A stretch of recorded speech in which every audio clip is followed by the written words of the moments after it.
today's stage number 10 with the general classification. Continuing to take shape day by day, Joaquim Rodriguez building on his lead, now 53 seconds over Chris Froome, and even 1 minute on Alberto Contador, and just over 1 minute on his fellow Spaniard, Alejandro Valverde. After the rest day and the long transfer from northeastern Spain to the northwestern part of the country, they hugged the coast today for just about 190 kilometers. A very twisty day along the coastline. Just watch this as it twists and winds the coastline back and forth. Little pieces of inland riding, but if there is wind, it could be an issue for the guys today. Then they finally finish it up. Should be a day for the sprinters. It's pretty flat, and Degenkolb could be the man. Well, John, this is the main field, and they are sitting behind a two-man breakaway that doesn't have much time. Just about 4 minutes up the road at this point. Still quite a ways to go, around 80 kilometers or so to the finish. So as you can see, no real sense of importance in bringing these two back at this particular time, as we see our two men in the breakaway. Number 51 is Javier Aramendia for Caja Rural, and number 21 in the blue is Adrian Palomares of the Andalucia team. And Aramendia, no surprise to see him up the road. This is the 5th breakaway he's been in now in the first 10 days of the Vuelta. Half the stages he's been in a break.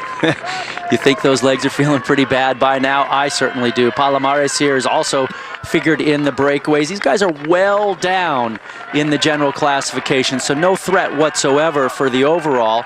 They have had the benefit of a rest day yesterday, which certainly will help the legs feel a little better, but this race has got to be wearing on them, how aggressive they've been, how many breakaways they've been in.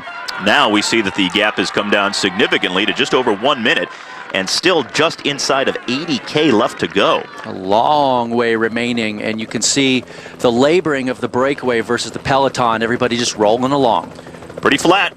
Had the Cat 3 right at the beginning of the stage, but the rest of the way it is largely flat and harmless between here and Sanxenxo, the Finnish town on Spain's Atlantic coast that will be hosting a Vuelta stage finish for the first time in its history today.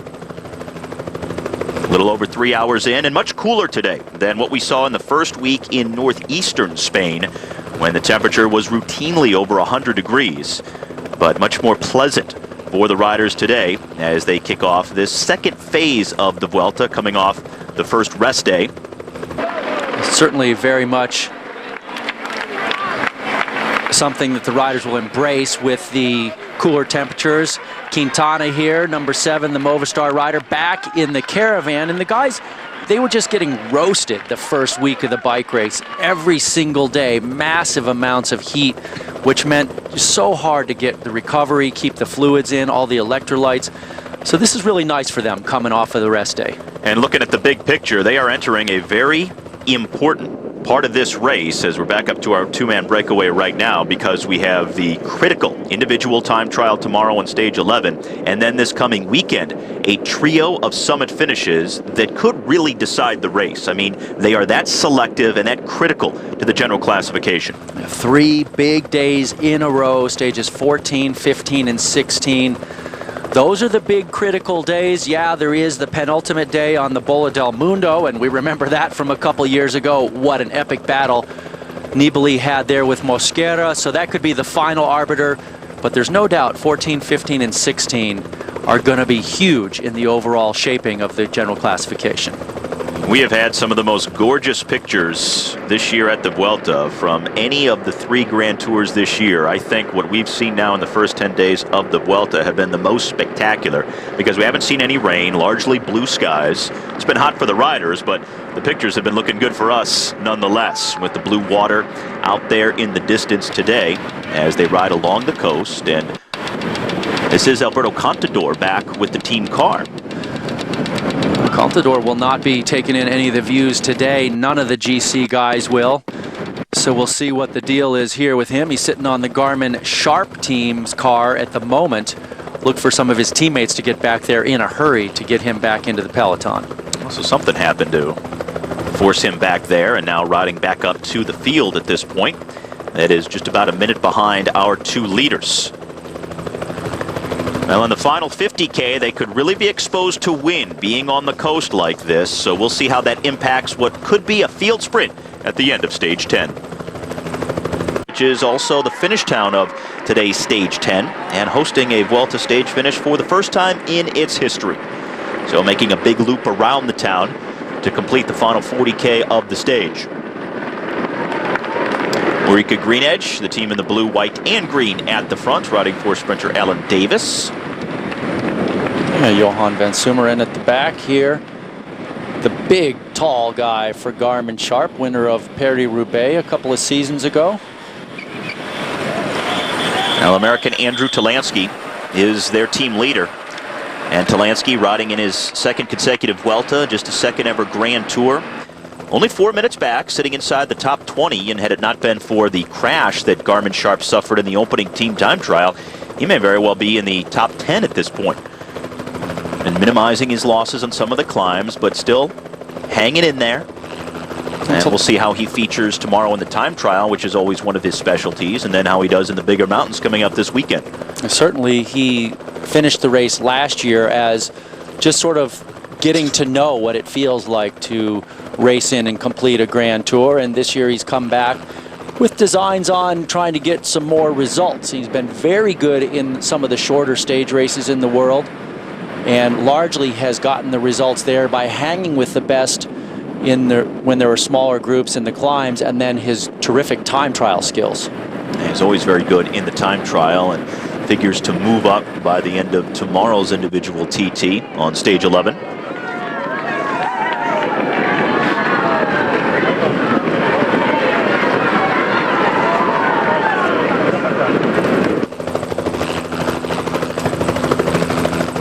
Surprised there's not more folks at the beach today. I mean, what kind of weather do you want? Blue skies? Well, it's too warm cold. Temperatures? No, it's too chilly. It's only 70 degrees. No, come on. That's still a beach day.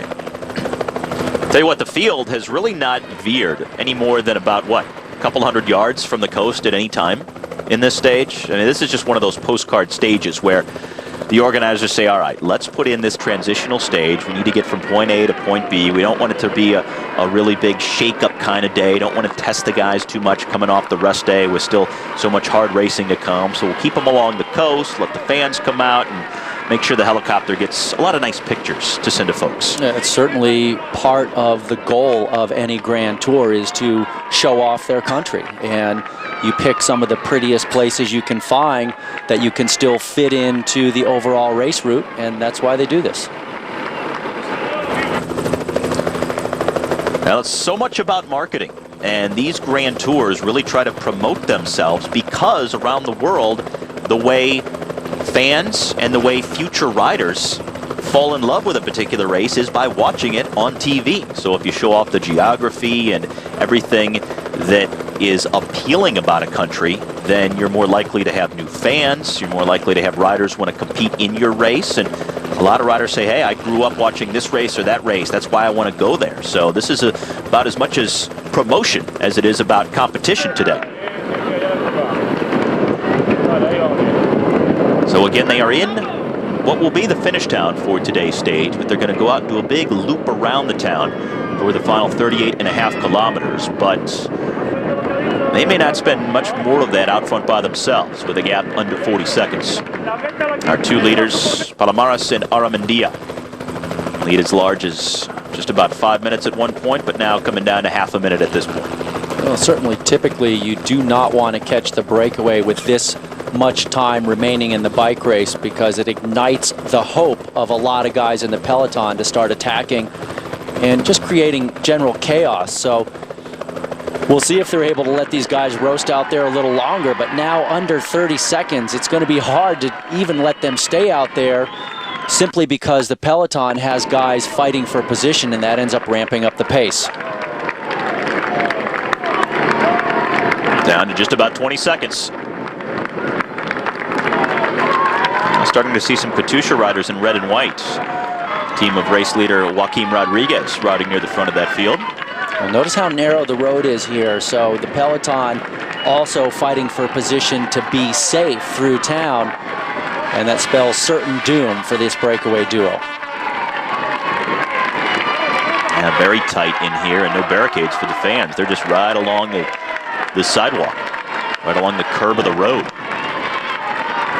Huge crowds, though, in this resort region, one of the biggest beach resort towns in all of Spain. Permanent population is under 18,000, but this time of year, it swells to over 400,000. For days like this, and the opportunity to hang on an exclusive beach as the field now rolls through, led by Ulrika Greenedge at the moment.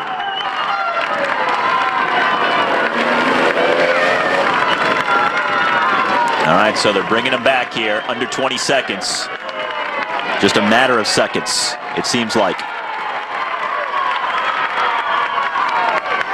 Well, the riders have the cheers of the fans, but the motorcycle's being taken out of the gap, so they're just dangling out there, but certainly great to feel the cheers of all these people.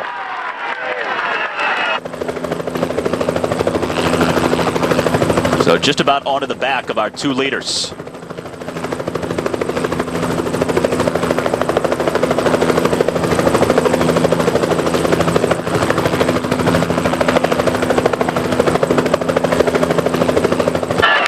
Dia and Palomares here hanging on, but they are looking back because they realize it's just about imminent, and it's still going to be quite a ways to the finish for everyone to be back together.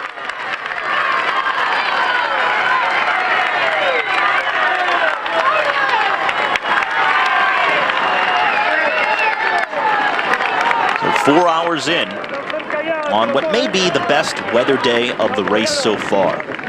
Had sunny skies throughout, but in terms of temperature, this is probably the best day that these riders have had.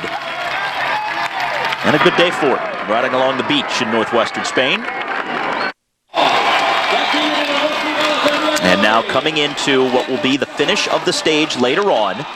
You see that 200 meter to go sign. This is where they will start the big loop around the finishing town. So they get one good look at the finish of the stage itself.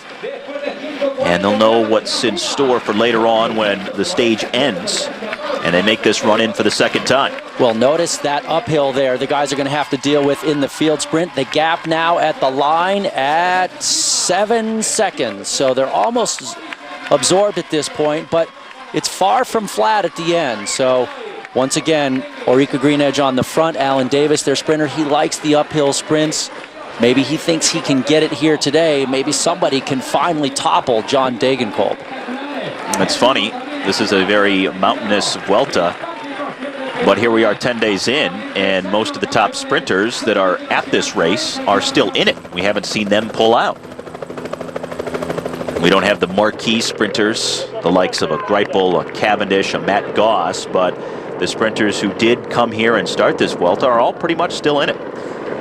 Degenkolb going for his fourth win. Alan Davis going for his first. Daniela Bonatti of Radio Shack Nissan. Nasser Bouhanni of FDJ. Bouhanni says he feels like this is the type of stage where he could win today. And a lot of these sprinters have been talking a good game so far, and nobody has beaten John Degenkolb in a field sprint to this point. And Degenkolb's made it very clear from very early in the race when he got in the points jersey that he wanted to take the jersey all the way to Madrid.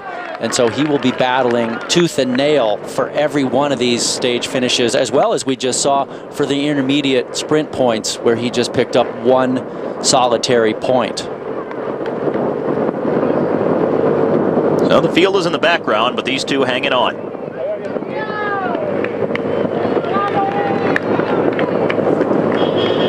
Of course, Team Sky may try to position Ben Swift for the sprint, but I don't know if they'll do it like they did the other day when the race finished at the Super Speedway, the Motorland Aragon, and Chris Froome was the last lead-out man there in the final kilometer for Swift. And again, Froome second on the GC at 53 seconds behind Joaquim Rodriguez. Think they may go with a different tactic today to try and position Swifty? I still do not think we're going to see a massive effort for Ben Swift today. I think that, first of all, they're here for the general classification. Marcus Ljungqvist has told me that. Specifically, they will get a stage with Swifty if they have to, if they fall into it. but they're not going to really commit a lot of resources. And the uphill sprint is not his specialty. I had Froome leading him out the other day. You wouldn't have thought they would have done that either. No, well, and Ljungqvist told me, he said, look, you know, Froome got excited. He was supposed to be up there staying out of trouble and helping out Swifty if things were going well. He was not supposed to be drilling it on the front and leading out the sprint in the final 600 meters. Now, Team Sky just can't help themselves this year. So, Ulrika Greenedge, the team at the front of the field, just about to pull in our two breakaway riders here as we are now on the big circuit around the finishing town in Spain. Pretty good pace here with 26K left to go. Ulrika Greenedge at the front. As we're coming down to it, the red line shows you where the riders are right now inside of the final 30K of this 190-kilometer stage number 10. They had the Cat 3 much earlier on the stage, but it's been a very pedestrian sort of day with just a two-man breakaway that never got much more than 5 minutes. Never a danger of any kind. It has been pedestrian up until now, and now it is on. Look at how strung out this peloton is.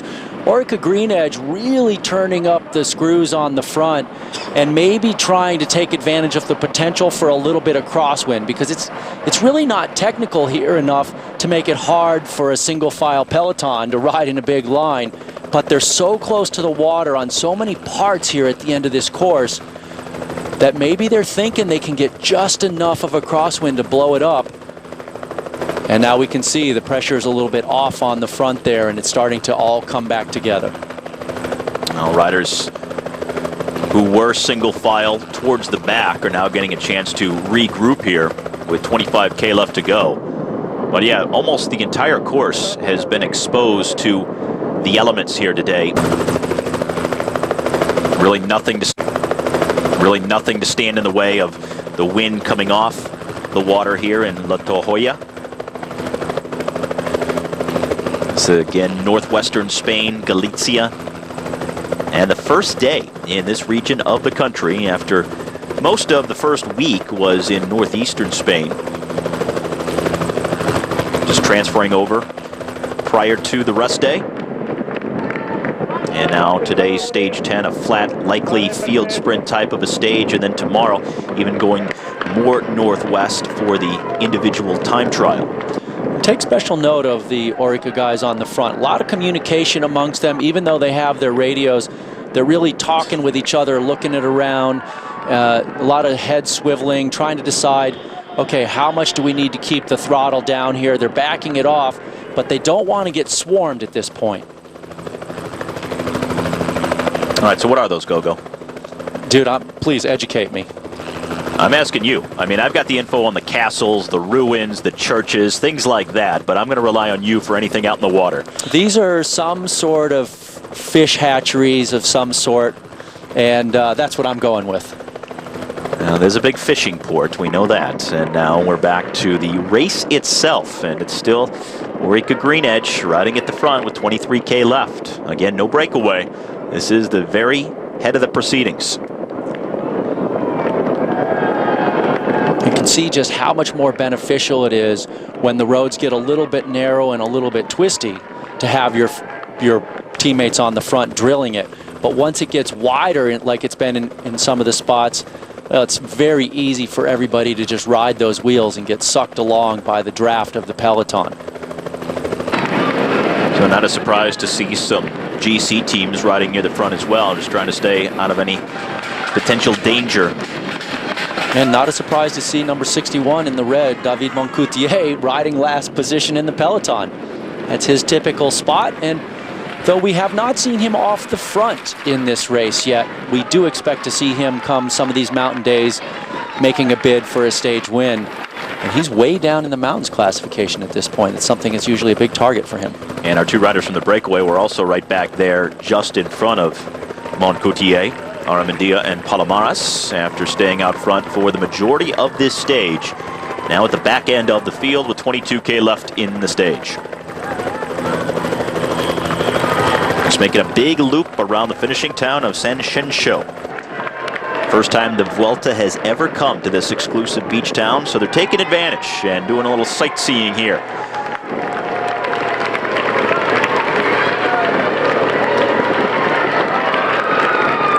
This is a long time for Orica Green Edge to be at the front.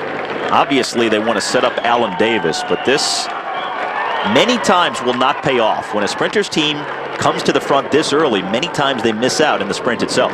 Well, it's very much possible to burn out your guys and then not have enough horsepower at the end when the speed even gets faster to keep your man in front and out of the wind. And you may have a team that's been riding behind you all through these last kilometers that has not been in the wind, come around you and take over the front of the race.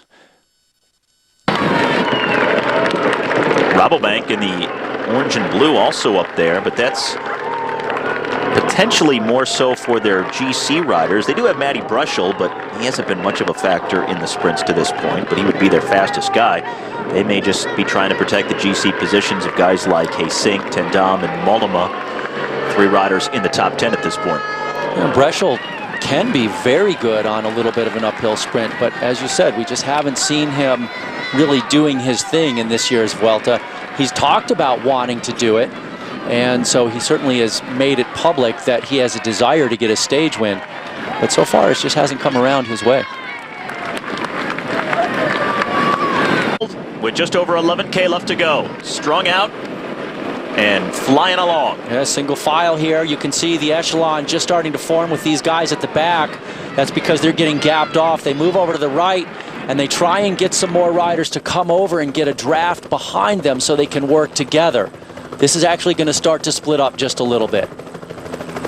Stretched out along the coast, very exposed to the wind, and coming back in towards the finish in the town of Saint-Chenchaud. They've already seen the finish once. And these are nervous moments in the peloton when you get the crosswind like this and you have Team Sky on the front drilling it in the gutter like that. It makes for some crazy moments. Now, Jesus Hernandez is the rider for Saxo Bank, talking with Adrian Palomares back here, and there's a little split that's formed. Yeah, it's going to be a bunch of guys spit out the back, and you can see that's a pretty decent-sized group right there at the bottom of the picture. So the general classification men have to use their teams at this point to keep them up towards the front and out of the wind. Main field at the top of the screen with 10K left. And I think this is what Orica Green Edge was counting on about 20 kilometers ago or so when they hit the front with like 30K to go, really riding hard. But they just didn't get enough crosswind to do this damage at that point.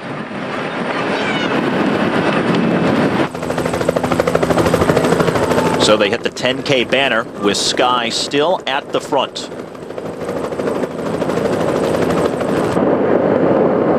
Notice how Sky leaves enough room there for about half a dozen guys or so to get a draft behind them. They want to make sure that all their teammates are getting a draft, but they don't want to leave a lot of room for everybody else to get a draft. They want Contador and his team to have to work hard.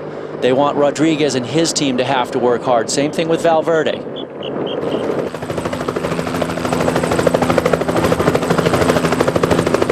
Again, that's the gap that's formed between this small group off the tail end of the field and the main field itself. Still a lot of the top sprinters and the GC riders are all in this fairly large group here, with Sky controlling the pace at the front. So Movistar is the team with the green helmets on the left, Sky the blue helmets on the right. Chris Froome in the white jersey at the back of the line of Team Sky riders. And you notice on the right, there's no room for anybody to move up on the downwind side. So all the action is up to the left. You see guys coming around upwind, totally in the wind, and then they try and get up there and then sort of get nestled back in the field where there's a draft. So it looks like we are headed to our 4th field sprint in the first 10 days of this year's Vuelta. Again, John Degenkolb of Argos Shimano, who is wearing a green jersey today, has won all the sprints so far. He's won them in different ways. Can he make it 4 for 4? Ooh, Kobo looks like he's off the back. Indeed, he is. Well, it's official. His Vuelta defense is certainly over. He was losing time every day, but again here today on a day that's relatively insignificant, losing more time. couple of Skymen back there as well. So the effort they put in on the front of the field has cost them. This is Sergio A now, the Colombian on the front right now. So they have to use all their men to keep Chris Froome safe and out of the wind at the front. All the top GC riders thinking about the individual time trial tomorrow and making sure that they go in safe and basically same sorts of time gaps that we have today and not get caught by surprise with anything here in the final 8K.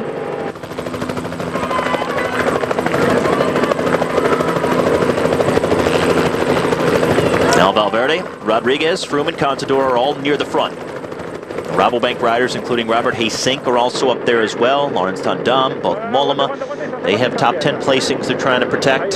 Philippe Gilbert is in the first 20 or so. Winner of stage 9.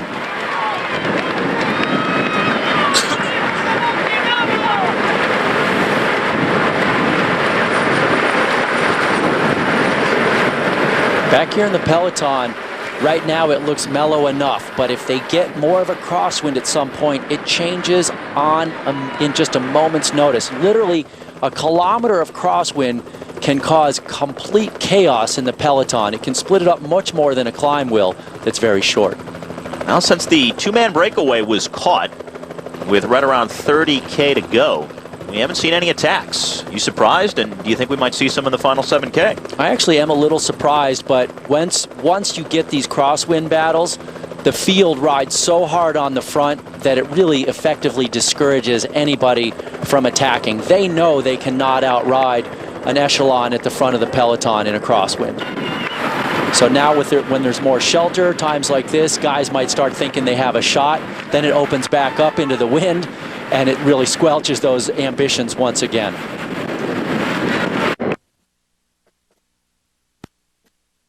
Ian Stannard in the white jersey for Sky, setting the pace. Orica Green Edge, Vacan Soleil, Lampre, as well as Lotto Belisol, the teams lined up behind now. So no longer do we have one team in force at the front. No, and I do see the green jersey of John Degenkolb with 3 teammates in front of him there. They're on the left side of your screen. They're in the white jerseys. He's got the green jersey and the green helmet. So they're in a pretty good spot right now. 3K to go. In the white there in the middle of the screen, that is Frances Desjeux. He'll be riding for Buhani. That looks like the Canadian Dominique Roland on the front. Stage winner of the Tour of California a few years back. Brutal day in the weather. He won from a breakaway.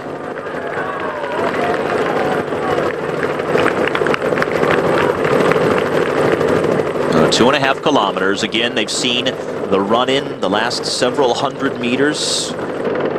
That was earlier in the stage when they started the circuit around this finishing town of Shenzhou. So FDJ now at the very front. They're looking around for Buhani. Has a special jersey on. You know, sometimes you get a little bit removed from your sprinter, but you still got to keep that pace up and just make sure that he's back there a few more wheels, because you don't want it to mushroom and have everybody to get swamped at the front. All right, so we're down to the final 2K. Radio Shack Nissan on the right here. So Sky is gone from the front. Almost 70K per hour. Radio Shack Nissan riding for Daniele Bonatti, who has won 5 individual stages of the Vuelta in his career, but has missed out so far in this year's edition. He's been close. He's picked up that second place to Degenkolb, but still looking for that win. Got a couple of his boys on the front right now. Just over 1 kilometer to go. Nothing terribly technical about the run into the finish, just a little uphill. Coming up on the red kite shortly. And it's already going slightly uphill. It gets just a little bit steeper just inside the final kilometer. It's about a 3% grade. There's the red kite, the final kilometer of stage number 10. Radio Shack Nissan at the front. Things stretched out here. As it gets wider, they'll start to set it up and look for their sprinters. Here comes John Degenkolb in the green jersey. He's got a teammate in front of him. He's in the middle of the screen. Almost 5 hours in with the wind blowing along the coast. Degenkolb has the lead out. Also, Daniela Bonatti is there. So is Nasser Bouhanni in a blue jersey with red shorts. Can't go too early on an uphill sprint. It's easy to misjudge it. Ben Swift is also there for Team Sky. The final 200 meters. There is Degenkolb in the green jersey. Bouhanni is right on his wheel. This is a long way to go for Degenkolb to try and hold it. Bouhanni is right there. Then Daniela Bonatti sitting third wheel. Degenkolb trying to maintain the speed. Bouhanni coming around him, but Degenkolb hangs on. Quattro, his fourth stage win. 4 for 4 in the sprints at this year's Vuelta. Degenkolb really has it dialed here. Went a little bit long, which is a little bit dangerous in an uphill sprint, but a great job finishing it off once again. A 23-year-old German.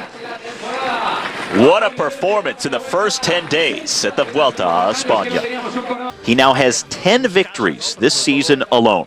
The sprint was really hard. And clearly just proving that he's faster than everybody else when it comes down to the bunch sprint. Look at him here, leading this out for a long time. Bouhanni right on his wheel, the Frenchman for FDJ in the French National Champions kit. And if he had a more perfect setup, I couldn't imagine it. But he just didn't have the legs to come around. No way, no how. 4 for 4 for Degenkolb. As you mentioned, his 10th win on the season. It was a perfect lead out, really, for Bouhanni. But when you don't have the legs, there's nothing you can do. Now that makes it that much easier for Degenkolb, even though he did have to initiate his sprint maybe sooner than he would have liked. But when nobody else can match that top-end speed, you can still pull off the win.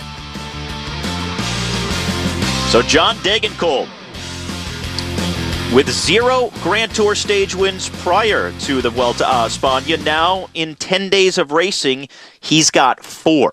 And stage 11 here on Universal Sports could prove to be the most decisive one so far.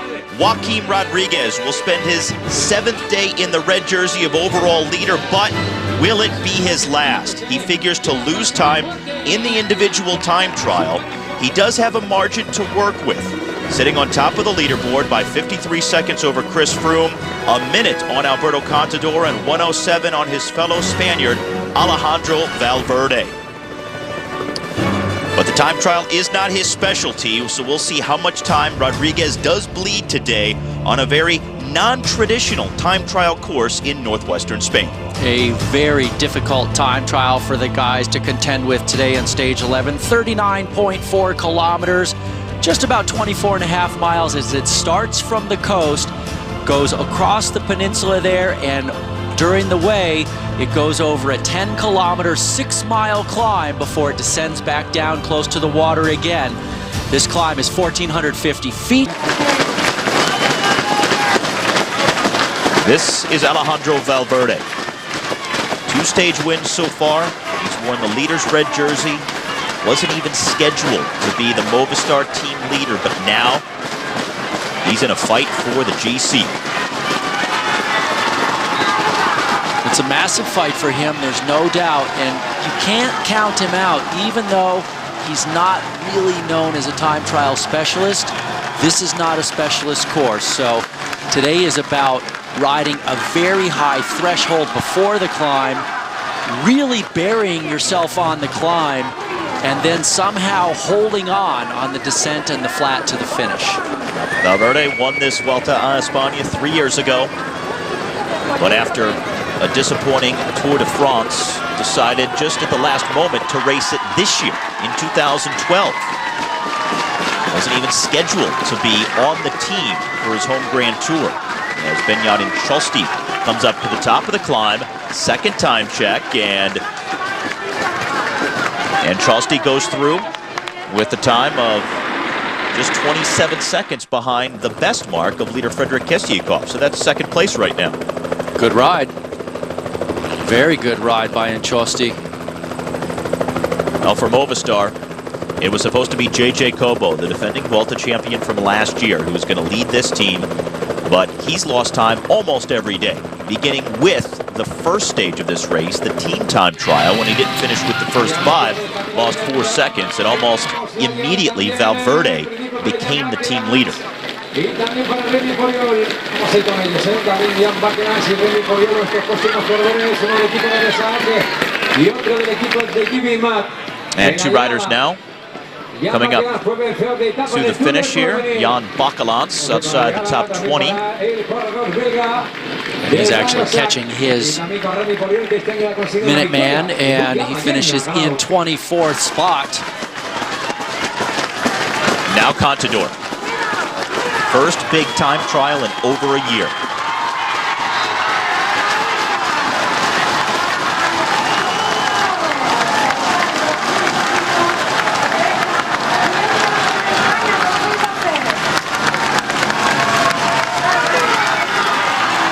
Last time he rode a time trial of this length in a Grand Tour, it was the 2011 Tour de France, stage 20. He finished third. Since then, the doping-related suspension. So much time off the bike. He's been training.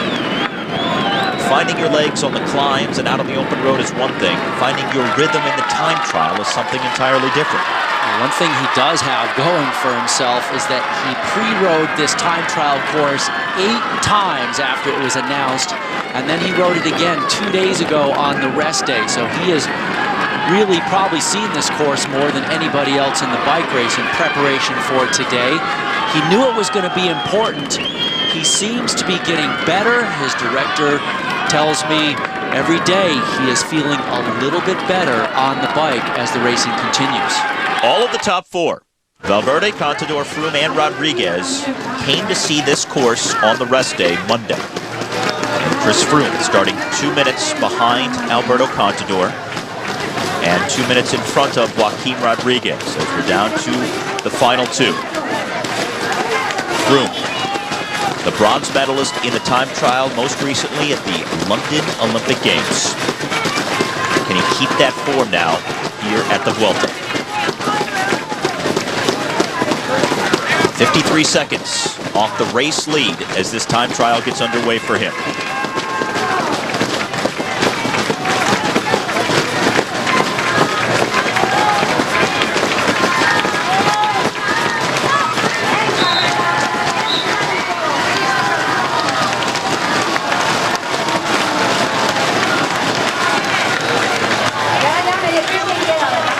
Could very likely be in the red jersey by the end of the day.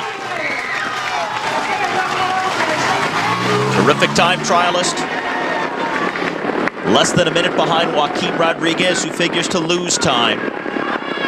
So Froome, who finished second in the Vuelta a year ago, could be taking his first big step this year to winning the Vuelta for the first time. Now JJ Cobo outside the top 50 for our defending Vuelta champion. Ka-chunk, another 5 minutes added to his deficit. But on the road, very early in the time trial course, Chris Froome, this is a guy who has had a little bit of a fairy tale of sorts for the last year. And can he continue it today? Andrei Kasechkin, over 4 minutes back. And Chris Froome, wearing the white jersey for the combined competition standings. He's finished second in his last 2 Grand Tours, but not riding as a team leader in either of them. He's riding as a GC captain for the first time at a Grand Tour at this year's Vuelta. He sits in a very good spot, 53 seconds down. He's got a 7-second advantage over Contador going into this time trial. So he has to be thinking a little bit about the man chasing him, but more importantly, his team director, Marcus Ljungqvist, told me yesterday he's not concentrating on other guys in this race. He's concentrating on his own time trial and trying to get every ounce of energy and turn it into speed here today.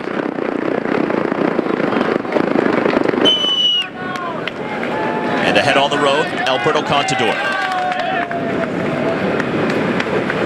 Contador has attacked on the climbs in the first half of the Vuelta, but he's mistimed a few of his accelerations, sometimes attacking too soon. And now back to the start of our leader, final rider of the day, Joaquim Rodriguez. 7th day in the red jersey as Vuelta leader, and arguably the biggest time trial of his career.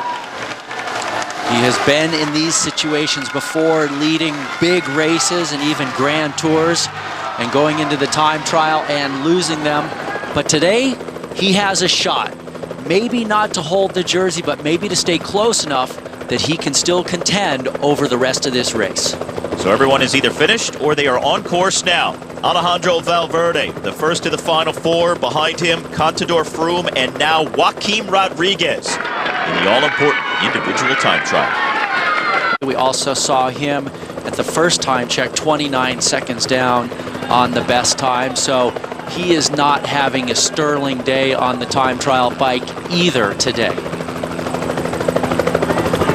Valverde said that he was just hunting stages coming into the Vuelta, but that was prior to his teammate JJ Cobo losing time from the start. So Valverde has become the de facto team leader for Movistar.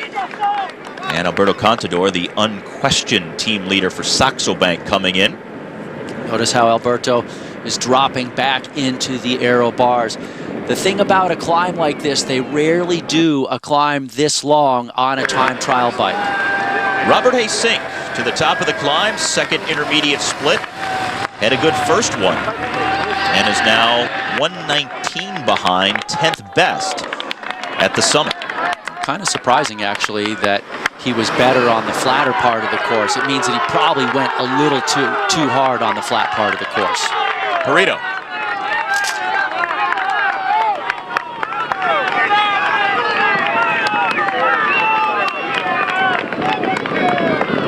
Still a ways to go on the climb for our overall race leader.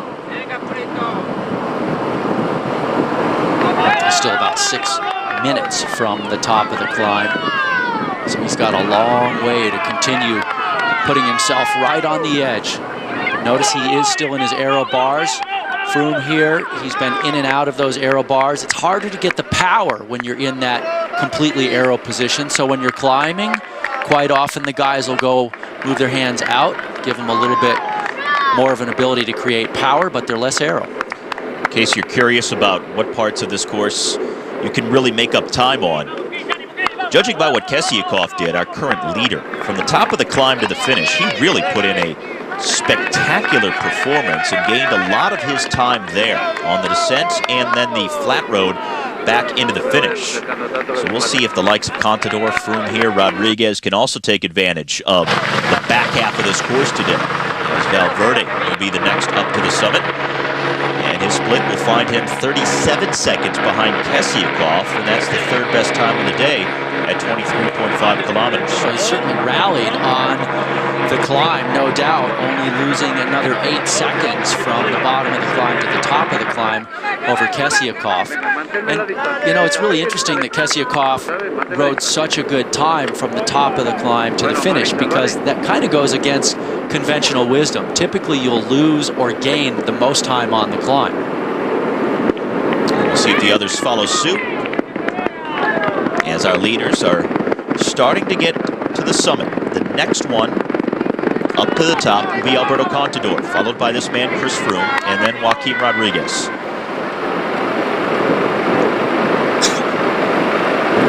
Remember, Contador here had the best time at the first intermediate checkpoint, and still leading Froome by just under 10 seconds on the road.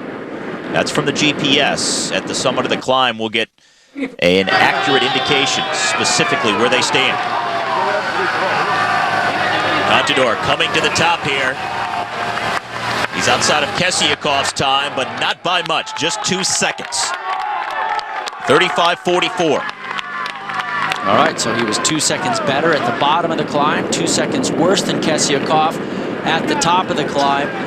Now your body is completely redlined. You have to get moving, get up to speed. Notice how he accelerated very hard over the top. And then you have to get enough composure to keep your speed through these corners without flying off the road. So Alberto Contador 35 seconds faster than Alejandro Valverde at the second checkpoint. We'll see where Froome and Rodriguez come in as the final two to the summit. As we really get our first look at the descent of this climb. It's 15K back to the finish.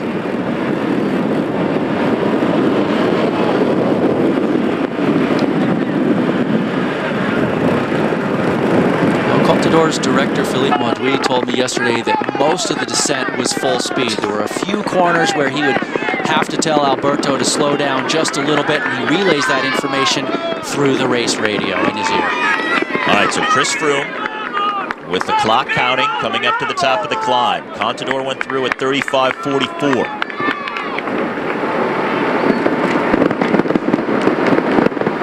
Froome starting the day with a 7-second lead on Contador in the general classification.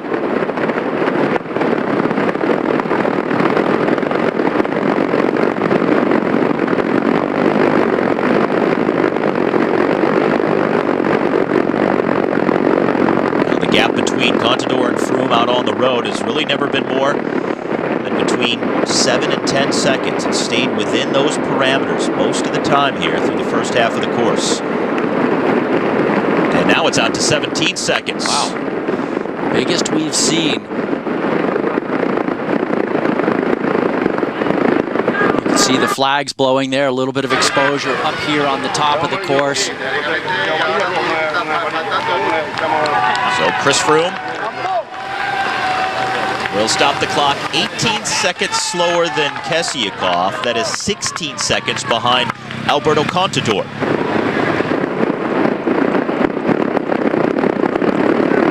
So Contador putting himself in position to potentially ride into the race lead by the end of the day.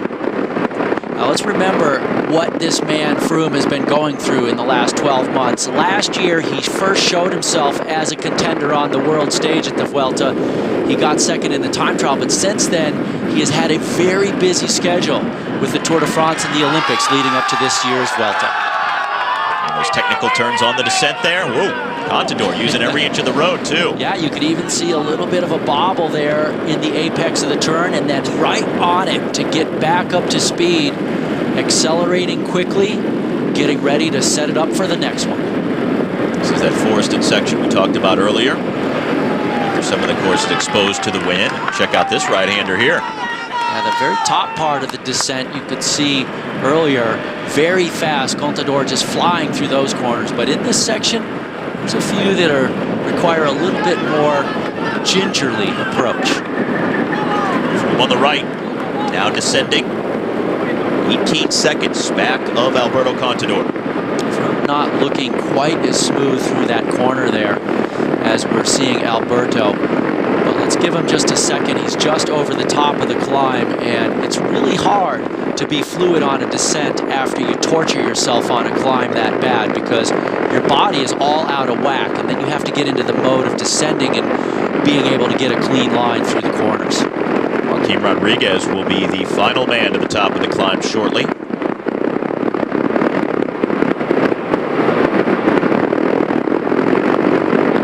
Still not really looking smooth and aggressive on this descent. He looks like he's kind of holding back a little bit. Maybe he really buried himself on the climb and he feels he needs a little bit of recovery. But he could be slipping away some valuable seconds here.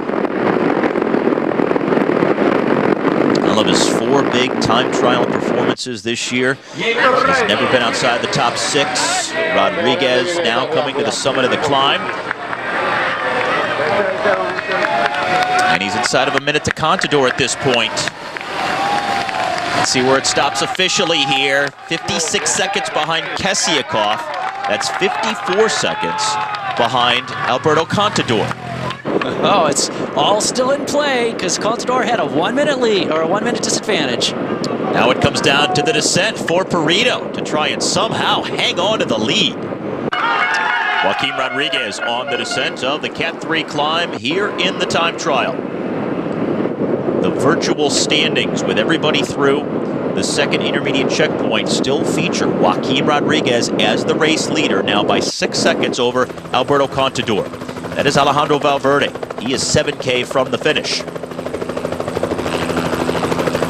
So Joaquim Rodriguez, the big winner right now, at least on the road given what expectations were coming in and the way he's been able to minimize some of the damage inflicted by this man, Contador. Oh, look at Alberto just going for it here.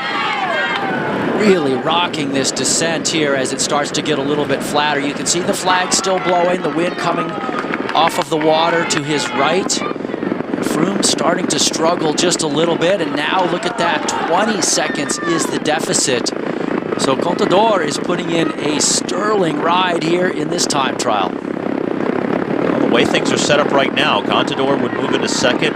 Rodriguez would hold on to the lead, but still a ways to go. So Contador may, in fact, take more time out of Rodriguez and potentially move into the red jersey as race leader. The way things are developing right now, Contador would be the most likely man of the top four to move into the race lead by the end of the day. I think it's actually going to happen at this point, Steve. I see Contador just flying on this course and looking, his body language looking very much like a guy who's not going to slow down. We're looking here now at a body of Chris Froome that just seems just slightly less on top of his game. Joaquim Rodriguez, certainly not a descending specialist, but still holding on to that red jersey in the virtual sense here. So he's still within that range. He started the day 1 minute ahead of Contador on the general classification. So he's within those parameters right now. He said a couple of days ago he might lose 2.5 to 3 minutes. Perhaps that was him just being pessimistic, just talk. But right now it's looking pretty good. Well, look at this. He went over the top 54 seconds behind Contador, and now he's only 49 seconds back. So Rodriguez, do not count him out for fighting all the way to the finish today. Still, I think it's going to be a very big ask for him to hold on to the jersey, because Contador has so much experience in these time trials that he knows how to pace himself. Igor Anton at the finish. No surprise, he's outside the top 30. Although he did say at the start that he was shooting for 5th on the day, behind the top 4 on the GC. He thought would go take the top 4 spots, and he would then be left for 5th. Yeah, he can only shoot for 5th, but certainly not a guy known for sterling time trial performances, and 3.5 minutes down at the finish. I guess he didn't keep his powder real dry coming into the day.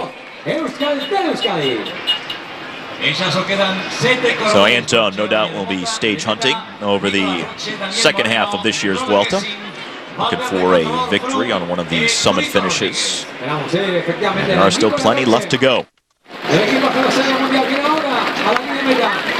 Now Nicholas Roach outside the top 12 as he comes in. That's a good ride, though, and it's a guy we talked about earlier who has been aggressive and animating this race. A solid time trial for him as well.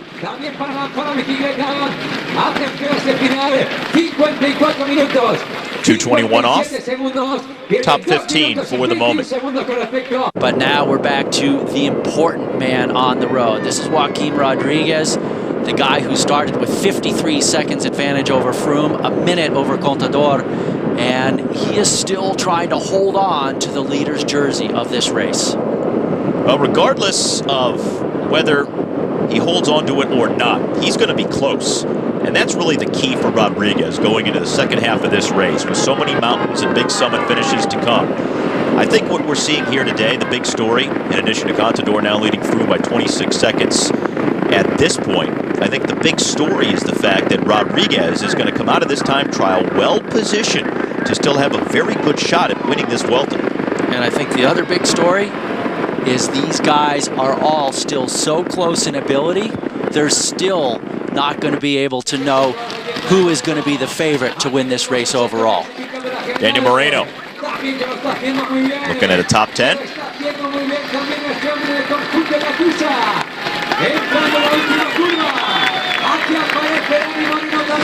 Moreno came into the day sitting in the top 10 in the overall classification in 6th. A nice ride here in the time trial for him as well. He's very much not good at the time trial discipline, only losing 2 minutes, 2 seconds. Pretty good day.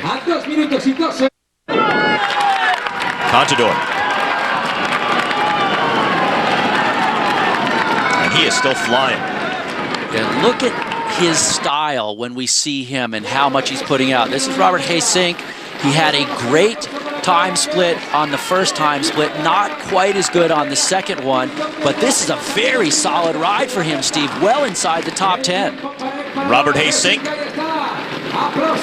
just over 54 minutes, and that'll put him 142 down, 8th best at the line. He should be very pleased with that ride for sure, especially coming back from that broken femur. It is the individual time trial, stage number 11 at the Vuelta a Espana. Frederick Kasiakov at this moment is the leader. Benyat Chosti, Richie Porte rounding out the top 3. American Andrew Talansky also in the top 5, just inside of a minute and a half back, but awaiting the arrivals of Alejandro Valverde, Alberto Contador, Chris Froome, and the leader coming into the day, Joaquin Rodriguez. Valverde in the blue and white polka dot jersey of the King of the Mountains, and he'll be next to come to the finish line. Valverde has struggled a little bit in this time trial. He came in 107 down on Rodriguez, and he certainly lost significant time to both Froome and Contador.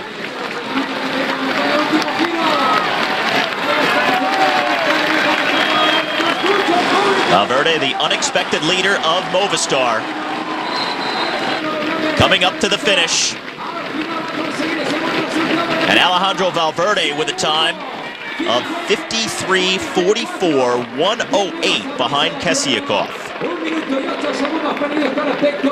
Well, it's great that he finishes right now for second place, but the guys behind him out on the course, Contador and Chris Froome, are setting better paces all the way through.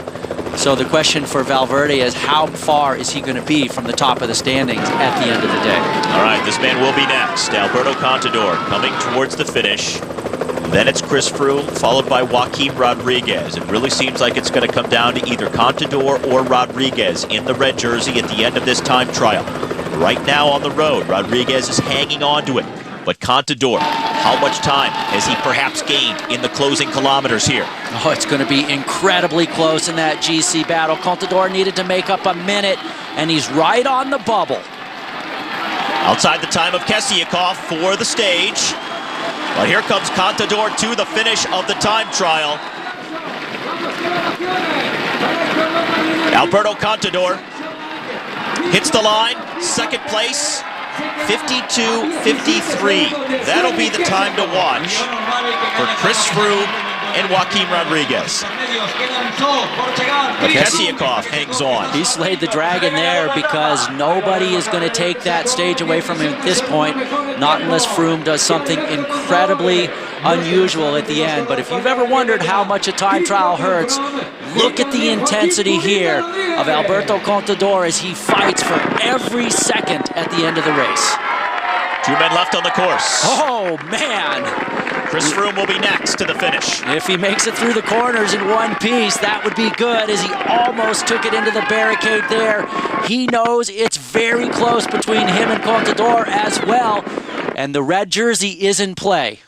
Chris Froome started the day 7 seconds ahead of Contador. Alberto Contador has stopped the clock with a time of 52:53. Joaquin Rodriguez, an even 1 minute ahead of Contador as this stage started. And now Froome with 1K left to go. He's been constantly behind Contador in all the time checks and with the GPS out on the road. Has he made up any time? Has he perhaps lost more time here in these closing kilometers off the descent of the Cat 3 climb out in the middle of the course? His director, Marcus Ljungqvist, told me that he is very good at pacing himself in the time trial and really pushing himself, getting everything out of his body. Ljungqvist right behind him there in the car. He'll be talking to him, encouraging him the whole way through to get every last second he can in the running.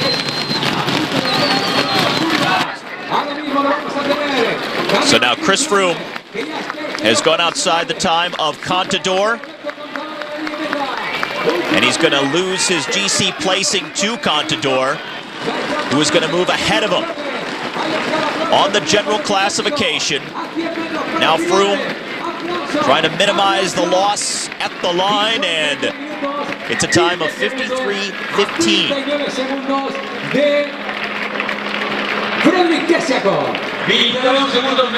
So he's now 38 seconds behind Alberto Contador.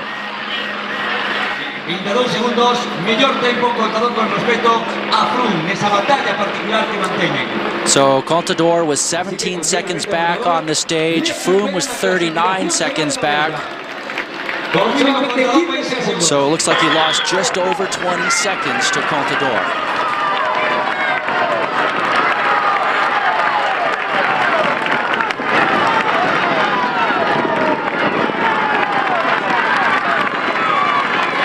Joaquim Rodriguez now coming in. Will he hold on to the red jersey? That's going to be the big question. It's got to be within 1 minute of Alberto Contador. Unofficially, Contador's time 52:53. So he's got to make this within 53:53. These are all unofficial times at this point. Joaquim Rodriguez, though, certainly having a successful day, considering what he typically loses in a time trial. Trying to hold on to the red jersey. Keep the lead of the Vuelta. Still has over a minute here as he gets to the final kilometer. This is going to be very close. Contador with a time of 52:53. That is the one to watch. It's a battle for red between Contador and Rodriguez. And he had 1 minute just inside the 1K banner. 1 minute to work with for the final kilometer of racing. That was his advantage for the overall lead coming into the final day. I think he's going to fall just outside, given the distance he was with 1K to go at the time he was. But look at him continuing to really press on here, Steve. We got a bike race on our hands. These guys all so close together at the top still. Joaquim Rodriguez coming up to the finish now. Again, Contador's time, 52:53.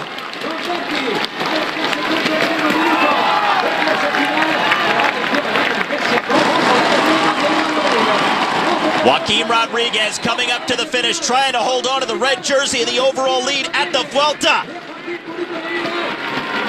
Oh, he's right on it. Too close. Right on the 1 minute mark behind Contador. It is too close to call. We'll have to wait for the official results. Virtual tie there. Unreal. Great performance by Rodriguez to hold it together at the end. It's a virtual tie at the top of the GC between Rodriguez and Contador. Over halfway in to the 67th Vuelta a Espana. Rodriguez still in the lead, now by just 1 second over Contador. Chris Froome 16 seconds back, and then it's Valverde and Haysink still in their top 5 positions. Joaquim Rodriguez saving the day and saving the red jersey. Tomorrow he'll wear it for an 8th day. Who would have thought that would happen? It is the Vuelta a Espana, presented by GoPro, Stage 12 on Universal Sports, and against all odds and against history, Joaquim Rodriguez holding the race lead at a Grand Tour following an individual time trial. He'll spend his 8th day in the red jersey on this first of the final 10 stages of the season's final Grand Tour today. Hi everyone, Steve Schleinger with Todd Gogulski. This is the new general classification. 11 days in, much tighter at the top. In fact, the top 4 separated by less than a minute, with just 1 second separating the top 2. And for the first time in history, Joaquim Rodriguez entered a time trial in the lead of a race and came out of that time trial still holding the leader's jersey, but only by 1 second. Back on the open road today, and in the far northwestern corner of Spain. Today, Stage 12 taking a northerly route and hugging the coast for most of the way. More time around the Galician coast. It is 190.5 kilometers, about 118 miles. And notice how the road bends and twists, mostly along the coastline today. So winds, once again, will be a bit of an aggravation to the guys, but at the end of the day, there is a very nasty climb all day long, pretty flat, until they get to this. The final 1.9 kilometers, 13% average, 25% maximum to the finish. Look for it to be literally and truly an explosive finish in the bunch. And we are now live with a four-man breakaway that has a lead of over 6 minutes.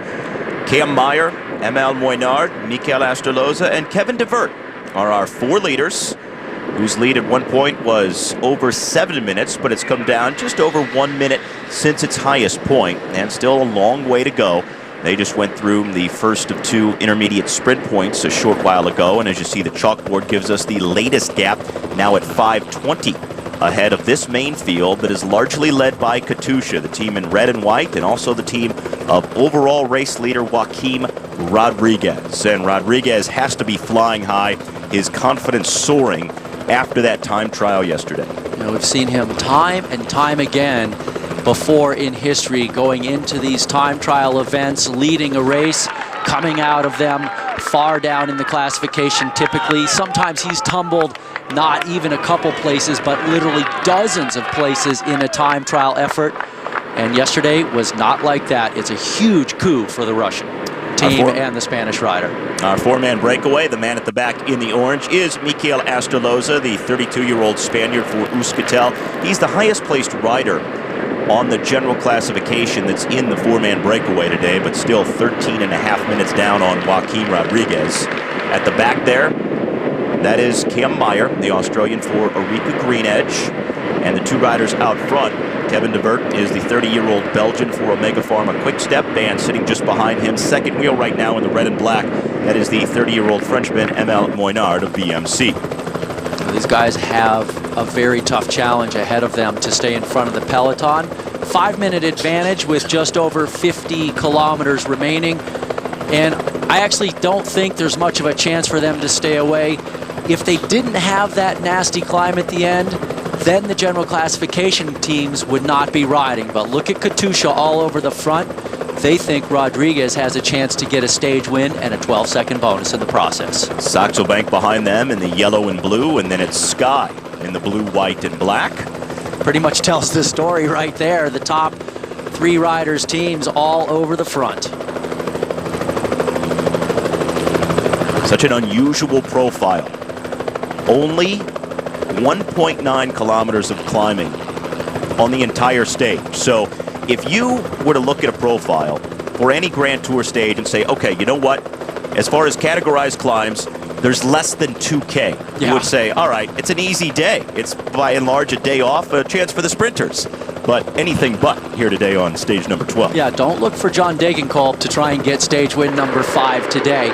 They did have some smaller unrated climbs at the beginning, but they're nothing like the climb they will ascend at the end, which literally looks like a wall to the riders when they get to it. Team Sky here lined up for Chris Froome, who is behind the rider in the white jersey. The white jersey holder there is Ian Stannard. He's the British National Road Champion. Froome behind him in the white sunglasses. And then moving forward to the front, we have Katusha in the red and white. But as far as Froome, says he just doesn't have the same form as the Tour de France and the Olympic Games.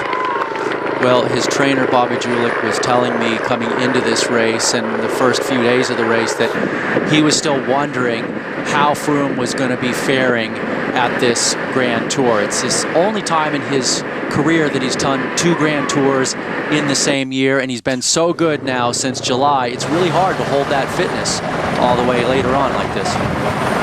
All right, so under 5 minutes to our 4 leaders and 50K left to go on a sunny but temperate day in northwestern Spain.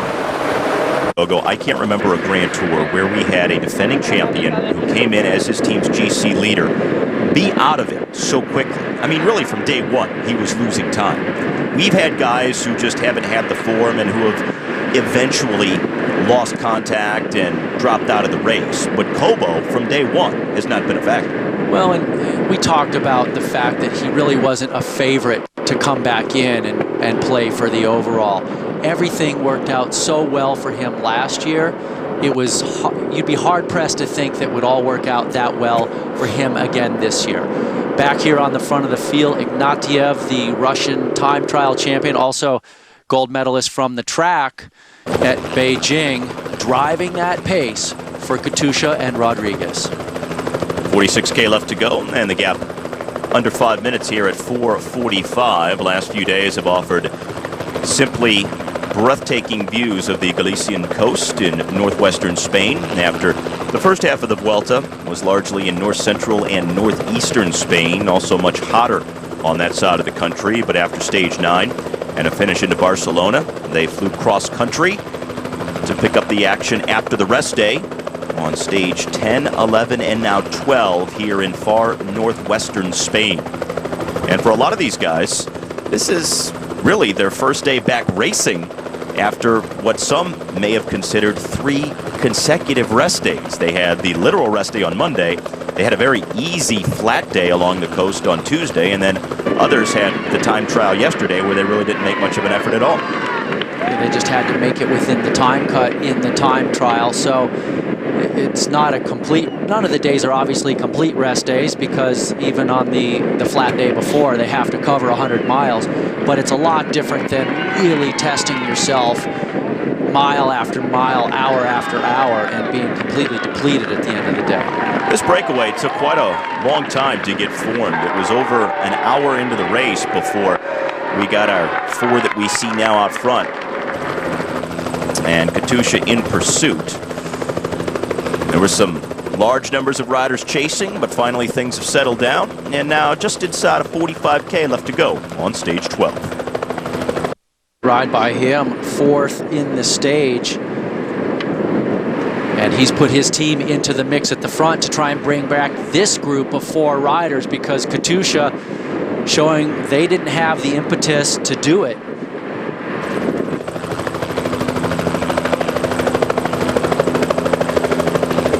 Headed towards the water now, but then the road turns inland right at the very end to go up the Category 3 climb to the end of the stage.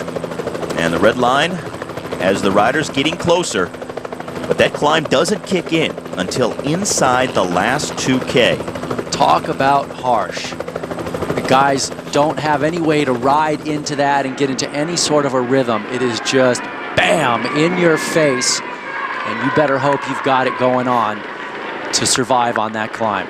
So just one Katusha rider left out front. Then it's Movistar in the dark kits with green helmets. Rabobank in the orange and blue. They still have 3 riders in the top 10 on the GC. Alberto Losada is the Katusha man who's been doing a lot of work at the front. He's the one who's still left up there, the Spaniard on the Russian team. And that would be Xabi Zandio of Team Sky in the ambulance there, who crashed earlier, has pulled out of the race. He's in the ambulance and trying to make its way through the field out to the hospital. Gives you an idea of how difficult it is to pass the caravan or the peloton in a bike race. These guys, they try and move over for you a little bit if it's not a serious time of the race, but sometimes they just can't. Wind turbines at the top of the hill, and that's where the riders are heading. 4-man breakaway here. Now under 20K left to go on the stage. Gap now down to 3.5 minutes, so coming down a little more steadily at this point. Even though Katusha was working so hard earlier and riding such a high tempo, since they pulled off and Movistar has come forward, the gap seemingly has come down quicker. I think Movistar waited. They let the team of the overall race leader do a bunch of work. It's kind of his job first and foremost. But when they weren't really going to finish it off, Valverde there in the polka dot jersey as the mountains leader, he had to put his team into the mix and say, all right, you know, basically Katusha's gotten tired chasing the 4 breakaway guys that are tired. Now I'll put my team on the front. They're fresh. They can finish it off. And the Euskaltel team car shouting encouragement to Mikel Astorloza in the breakaway. This Euskaltel team now really just looking for stage wins with Igor Anton, who hasn't shown the capacity to really be in the mix for the podium on the top of the general classification. He should be. They get a good look at the board there on the motorcycle. 1 minute, 20 seconds is what it says there. Just in case they're having problems with their radio in their ear, back to their team car. Notice how they're pulling out some of these cars from the gap. The Shimano car, the blue one, the neutral support, will support any one of the riders in the breakaway if they have a problem. But when they start pulling them out, they got to keep them out of the way because the peloton is coming. If they make it to the bottom of the climb without being caught, how much time do they need to make it stick to the finish? I think it could take them, they might need an additional 45 seconds gap still. I mean, not additional to what they have, but a 45-second cushion. Maybe 30 if things are going really well for somebody in the break. It's short, but they're going to be considerably slower than the fast guys from the field because these guys have been in the wind all day, and guys like Rodriguez, Contador, Valverde, they've been sitting in the draft all day, and they will be punchy at the end. Just a minute now from the field to the breakaway. Really coming down quickly.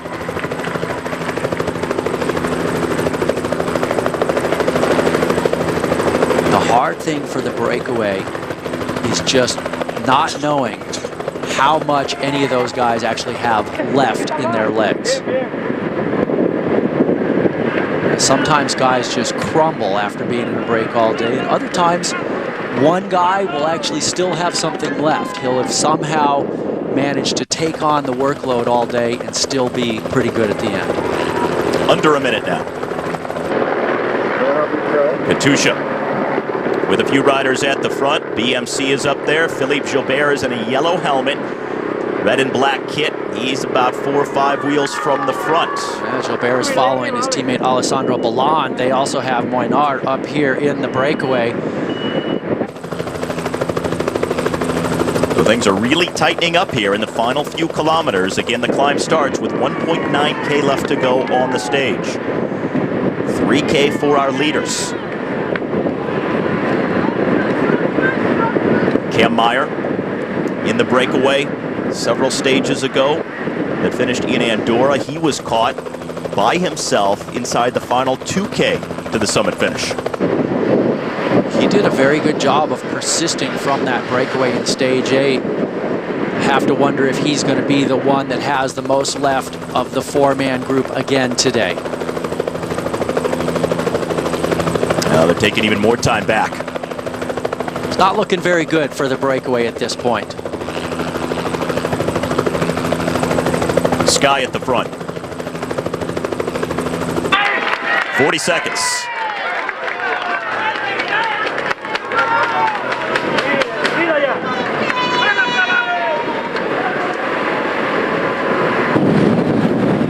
Back of the field under the 3K banner and just flying.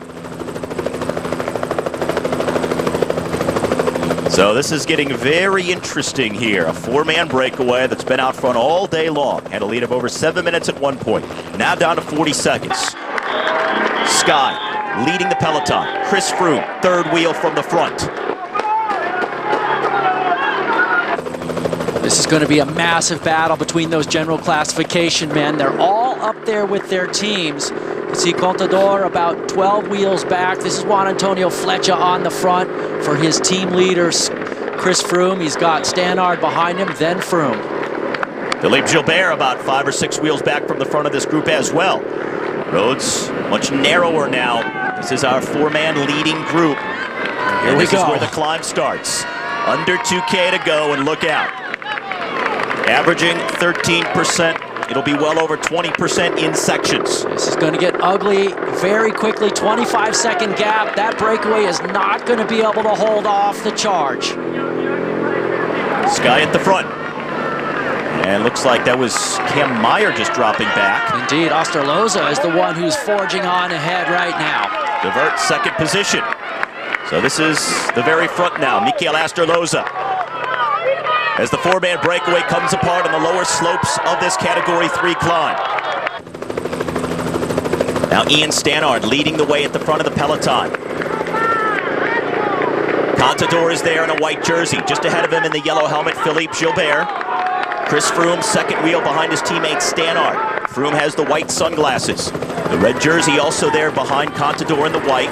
Joaquin Rodriguez well positioned. Sitting about 5-6 wheels back out of the saddle. Alejandro Valverde in the polka dot King of the Mountains jersey was there as well. Astorloza at the front, however.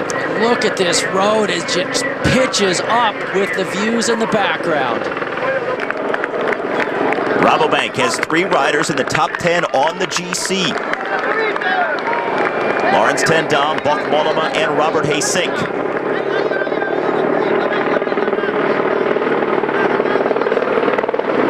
Contador in the white jersey, Rodriguez in the red just behind him. Just picking up Moinard from the breakaway there on the left side of the screen. The rider from Frances de Jeux moving to the front. Contador in the white at the bottom of the screen, still looking pretty good. And Rodriguez with his teammate Moreno there for Katusha. Moreno very good on these finishes. He might be able to help Rodriguez just a little bit. Igor Anton for Euskaltel in the orange and black. Kind of a weird move because he's got a guy dangling off the front who's his teammate, and you got to kind of hold these guys back a little bit and see if your teammate can get to stage. Time bonuses for the first 3 at the finish, 12, 8, and 4 seconds. And again, Rodriguez comes into the day leading Contador by just 1 second. It is the red kite, 1 kilometer left to go to the summit finish. All right, it pitches back up steep again now. Well into the double digits all the way to the top. Igor Anton looking pretty good with this acceleration. He's looking great. He's dropped down in the general classification. Hasn't been much of a factor, even though he's built his entire season around this Vuelta a Espana. He sits down in 11th spot in the overall, so the general classification men don't have to be too concerned about him. He's 5 minutes back. Moreno pacing Rodriguez in the red jersey. Now Rodriguez coming up, accelerating. Contador marking him. It looks like Valverde trying as well. Rodriguez, this is his home ground where he loves to do the damage on these types of hills. And they're going by Igor Anton. And Astorloza. And Meyer. So now Rodriguez is at the front of the stage, followed by Contador in the white jersey. Nobody ahead of him. Chris Froome has been dropped, so has Alejandro Valverde. Over 20%. Brutally steep here. Contador still out of the saddle. Let's see if he puts in a counterattack. He needs 1 second to take the lead. Contador sitting on Rodriguez's wheel. Then a gap. Back to Chris Froome. Valverde also struggling. Time bonuses again, 12, 8, and 4 for the first 3. So these 2 guys off the front, a little bit of a truce. We've seen a lot about like this from Contador, not pulling when he marks somebody on a climb, and then they get brought back. Just waiting. Contador looking over his shoulder. There's Valverde at the bottom of the screen in the blue and white polka dot jersey. Haysink also riding up there in the first 6. Now Contador ahead of Rodriguez. For the first time, Alberto Contador has moved to the front. Not really a searing attack at all, just trying to put the pedals down in a steady tempo here, a small surge. Valverde trying to close it up. So Contador, Rodriguez, Valverde in that order, the first 3 on the road. You cannot forget that there's only 1 second on the general classification separating these 2 men. And time bonuses at the finish. The red jersey could change hands. Contador and Rodriguez looking the best of the GC riders on this climb, leading up to the very steep summit finish. No surge, no acceleration. 22 seconds now back to Chris Froome. Started the day 16 seconds out of the red jersey. Valverde trying to hold on here to what he can. He came in on the day almost a minute down, 59 seconds in the general classification. That's Hesink, 3 wheels behind, or 2 wheels behind him. Danny Moreno right behind him. Valverde third on the road behind these two. Contador in white, Rodriguez in red. This is the play for the stage win and the red jersey at the end of stage number 12. Whichever one of these guys gets the win is going to be in red at the end of the day. 300 meters to the finish. Might feel like an eternity. Contador still ahead of Rodriguez. Contador yet to win a stage in this year's Vuelta. Rodriguez in the red jersey for the 8th day at the Spanish Grand Tour. Slow and steady on this slope of over 20%. And you got to think that Rodriguez is going to have more punch at the end here. He's got Contador right where he wants him, and there he goes up the right side. Contador having trouble responding. Rodriguez makes his trademark acceleration. He drops Contador. He drops him big time. He drops the bomb on everybody as he sails off towards the finish. Perito riding away to his 2nd stage win of this year's Vuelta. A maximum time bonus for finishing first, and he extends his lead at the top of the general classification. There was nobody going to deny Perito on that stage win. 7 seconds plus 4 seconds in time bonuses, so 11 seconds. It'll be a 12-second lead now on the GC. Hesink here coming across in 4th. There's Froome. 5th, about 22 seconds back. These are all unofficial Antones, so a little bit of a stretching out there at the top of the classification. Joaquim Rodriguez, his signature acceleration on a steep summit finish, and this time he widens his lead at the top of the general classification as a result on Alberto Contador. What a finish, high above Galicia, looking out on the water of stage 12. Joaquim Rodriguez has added to his lead on Alberto Contador. They've added an additional 2 seconds to the physical gap between Rodriguez and Contador at the finish. So with the time bonuses factored in, it's now 13 seconds from the red jersey back to Contador.